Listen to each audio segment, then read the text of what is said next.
ان اللہ و ملائکتہ یصلون علی النبی یا ایھا الذین آمنوا صلوا علیہ وسلموا تسلیما اللہم صل علی محمد و آل محمد بسم اللہ الرحمن الرحیم قل لا اسألکم علیہ اجرا الا المودۃ فی القربی اللہم صل علی محمد و آل محمد۔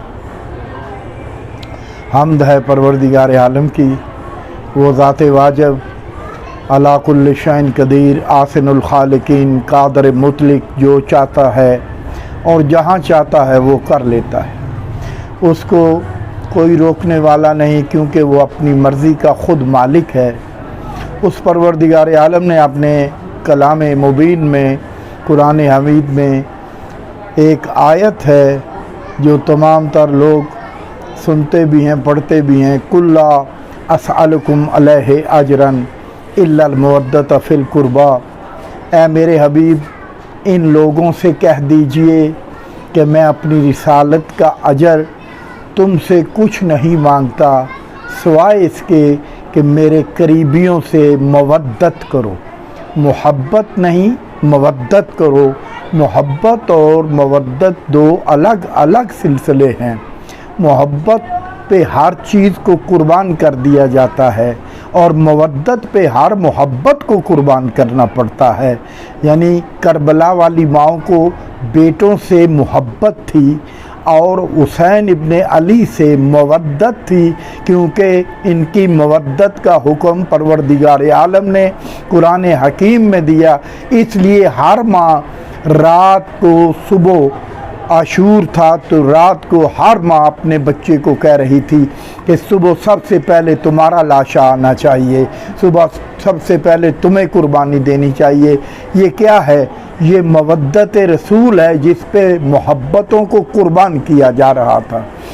اور ہم کلمہ گو ہیں اور ہم پیغمبر اسلام کا کلمہ پڑھتے ہیں، تو جو انہوں نے اجر رسالت ہم سے مانگا ہے، یعنی کبھی کچھ نہ مانگنے والا، وہ مانگ کر کہہ رہے ہیں کہ میرے قریبیوں سے مودت کرو۔ تو ہمیں مودت کا حکم ہے، اور میں نے جیسے عرض کیا کہ محبت پہ مودت نہیں، مودت پہ محبت کو قربان کیا جاتا ہے۔ محبت ایک اختیاری عمل ہے، دل چاہا تو کسی سے محبت کر لی، نہ چاہا تو نہ کی، یہ اختیاری فعل ہے۔ لیکن مودت میں اختیار نہیں، مودت کرنی ہی کرنی ہے۔ اور مودت اتنی ضروری ہے کہ جس کے بغیر نہ روزہ ہے، نہ نماز ہے، نہ حج ہے، جیسے کہ آیت خود بتا رہی ہے قل لا اسألکم علیہ اجرا الا المودۃ فی القربی، یعنی اے میرے حبیب ان سے کہہ دیجئے کہ میں اپنی رسالت کا اجر تم سے کچھ بھی نہیں مانگتا سوائے اس کے کہ میرے قریبیوں سے مودت کرو۔ تو اب پتہ چلا کہ مودت اہل بیت اجر رسالت ہے۔ اگر کوئی بندہ ایک کرتا اپنا درزی سے سلوانے کے لیے لے جائے اور 1 روپے کی بھی نلکی ہو تو دھاگا وہ لگائے، تو بغیر اجرت دیے وہ قمیض آ کے پہن لے اور پہن کے نمازیں پڑھے، حج کرے، تو اللہ اور رسول فرماتے ہیں اور علماء بھی یہی ترجمہ کرتے ہیں کہ تمہاری نماز نہیں ہوگی، کیونکہ تم نے درزی کو اجرت دیے بغیر کرتا پہن کے نماز پڑھی ہے۔ تو یہ کیسے ہو سکتا ہے کہ درزی کی اجرت نہ ہو تو نماز ہی نہ ہو، اور محمد کی رسالت کی اجرت دیے بغیر انسان نمازیں اور روزے پڑھتا جائے اور وہ سمجھے کہ میرے روزے ہو گئے ہیں یا نمازیں ہو گئی ہیں؟ ایسا نہیں ہوتا۔ لہٰذا پروردگار عالم نے ان کی مودت کو واجب قرار دیا، اور اس سے بڑی کوئی اس تاریخ اسلام میں کوئی بدنما ایسا داغ نہیں جو مسلمانوں کے منہ پر ہے کہ پیغمبر کے نواسے کے قاتل تمام مسلمان تھے، اور یہ کوئی بلا شک و شبہ ना हिंदू थे, ना सिख थे, ना ईसाई थे, सब के सब मुसलमान थे। इतनी जल्दी भूल गए पैगंबर के एहसान को कि एक तरफ लश्कर यजीद था, एक तरफ हुसैन था, और इमाम हुसैन फरमा रहे थे कि ऐ मुसलमानों, मेरे कत्ल में हाथ न डालो। देखो, मैं जो सर पे अमामा रखे हुए हूँ ये भी मेरा नहीं, ये तुम्हारे रसूल का है, और जो मेरे बदन पे अबा है ये भी मेरी नहीं, ये भी तुम्हारे रसूल की है, और जो मेरे पास घोड़ा सवारी है ये भी मेरी नहीं, ये भी तुम्हारे रसूल की है, और जो मेरे पास तलवार है वो भी मेरी नहीं, ये भी तुम्हारे रसूल की है, और मेरा और तुम्हारे रसूल का इतना कोई फासला नहीं कि तुम मुझे पहचानो ना। मैं तुम्हारे रसूल की सगी बेटी का सगा बेटा हूँ।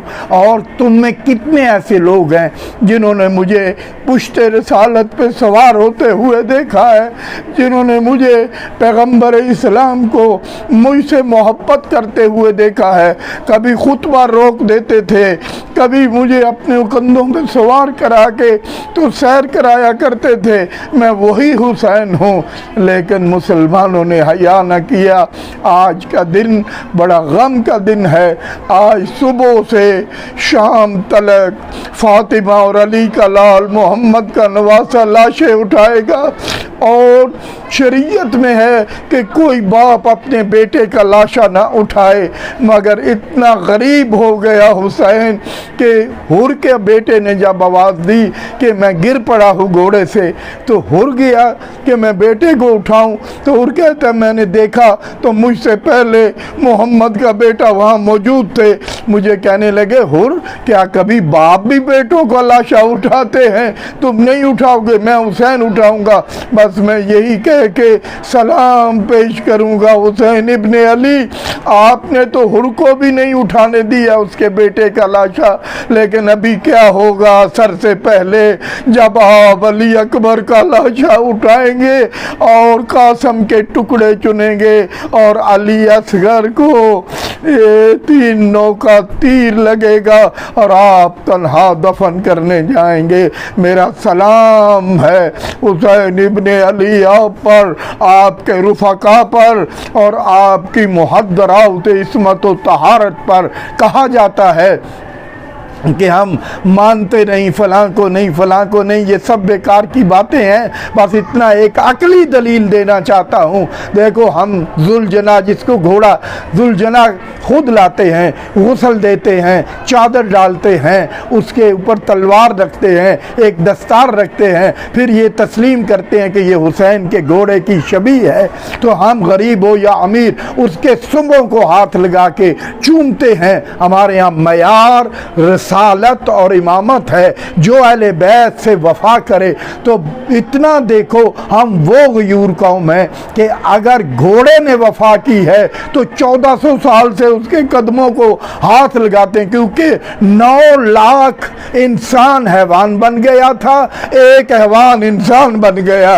उसने कहा, मौला अगर आप चाहें तो जहाँ चाहे मैं आपको ले जाऊं। इसने वफा की। तो जो कौम एक घोड़े के साथ, हैवान के साथ इतना एहतराम से पेश आती है, अगर इंसानों ने वफा की होती तो फिर उनके लिए वो क्या करती। बस हमारा मयार यही है कि जो अहले बैत से वफा करे हम उसके वफादार हैं, और जो इनसे बुग़्ज़ और दुश्मनी रखे हमारा उससे कोई ताल्लुक़ नहीं। मुहर्रम यू टर्न है।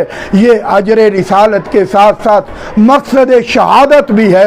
अजर रिसालत रोना, मातम करना, जंजीर जनी करना, नजर व न्याज देना, ये है। और मकसद शहादत ये है कि लोगों का हक ना मारा जाए, यतीमों पे रहम किया जाए, गीबत ना की जाए, सलात वक्त पे पढ़ी जाए। ये मकसद था शहादत इमाम हुसैन का कि कुर्राए अर्ज पर फसाद ना हो। मैं सलाम पेश करता हूँ हज़रत इमाम ज़माना को और पुरसा पेश करता हूँ, परवरदिगार गवाह रहना हमारा हुसैन के कातलों से कोई ताल्लुक नहीं है। हम उनसे कल भी बेजार थे, आज भी बेजार हैं। अल्लाह हम सब मुसलमानों को अपने अपने तरीके से खराज अकीदत पेश करने की तौफीक अता फरमाए। अल्लाह।